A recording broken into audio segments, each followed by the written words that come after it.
Hi, my name is Lady Bonsu, and today I want to talk about something we do. I do it sometimes.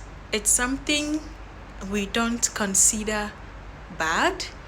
We do it sometimes, not with bad intention, but it kills the soul of people. I am all about humanity, and so most of the things I talk about are things that will help us be more human. And so today I want us to talk about people who, for one reason or the other, stop coming to church. Life is hard. Sometimes people intentionally stop coming to church. Others, circumstances force them to.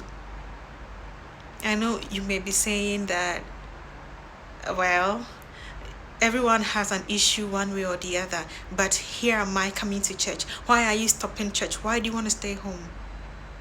Hey, people have their tolerance level.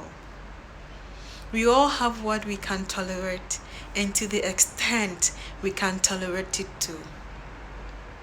Let me ask you, if you lose your job, say for 1 month, 2 months, 3 months, it's easy to profess your faith.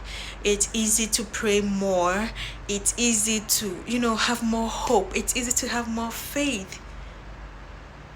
Because maybe you still have 1 or 2 savings here and there. You still have 1 or 2 people to support you here and there.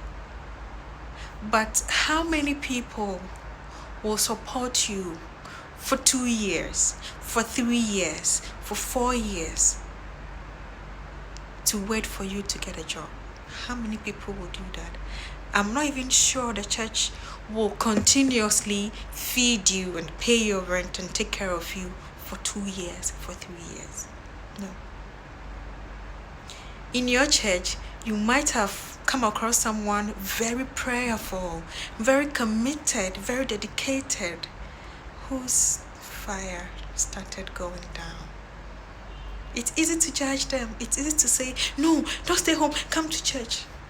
But if you have to pray for one thing over and over and over, and it appears the more you pray, the worse that situation becomes. It appears the more you pray, the worse things become. I am telling you, you will start thinking twice. You meet people who were once on fire for God, who along the line started questioning, is God really there? Let me give you an example in the Bible. John the Baptist. It was John the Baptist who baptized Jesus.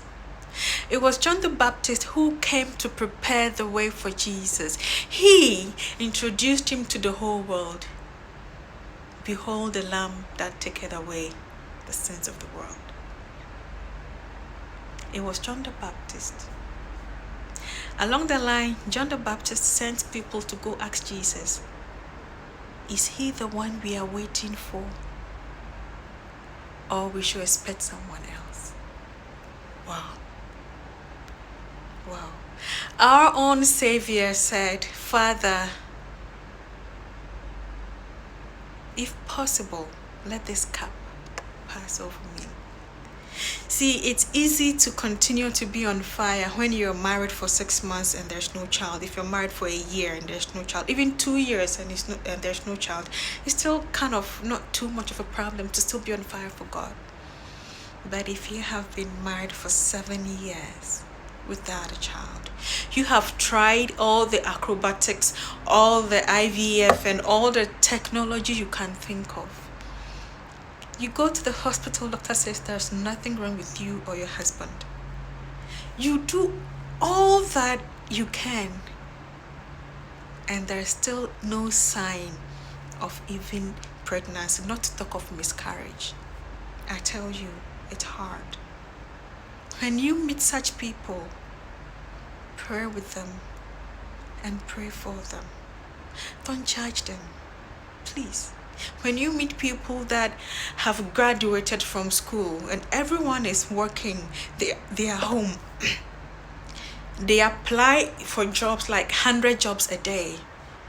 Not even a call for an interview. 1 year, 2 years, 3 years. Not even a call.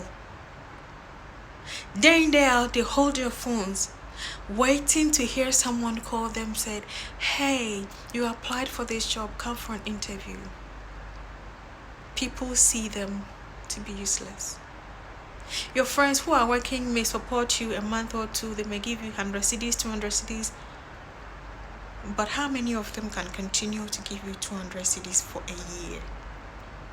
How many of them will pay your rent for you? Worst case scenario, if you're a family person. Worst case scenario. When you meet such people and they are not able to come to church, please don't judge them. Sometimes money for transportation to church is even a problem. You know, they become antisocial. Poverty has a way of making people antisocial. They cannot go anywhere because money for transportation, they are thinking about what to eat, so they can't.